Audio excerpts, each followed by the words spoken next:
Welcome to McPlum, simple solutions served daily. You start by confirming permissions and choosing the highest, unobstructed point in your Goa Garden. This reduces side flashes.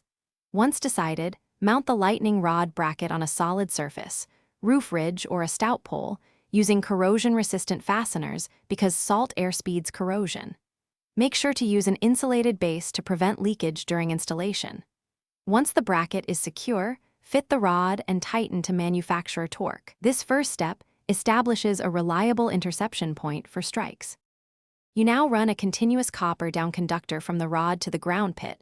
Straight runs reduce impedance and lower thermal stress during a strike. Once done, bond the conductor to all nearby metallic systems, fence posts, water lines, and the building's earth, so current has one controlled path to dissipate. Make sure to secure the conductor with corrosion-resistant clamps every 1 to 1.5 meters. If multiple runs exist, interconnect them to keep potentials equal and prevent side flashing. You complete grounding by installing a deep electrode or several rods spaced at least 3 meters. Deeper or multiple rods lower resistance and improve dissipation in Goa's sandy or laterite soils. Once installed, measure earth resistance and aim for 10 ohms or below unless local regulations specify otherwise. If too high, add rods or use chemical electrodes.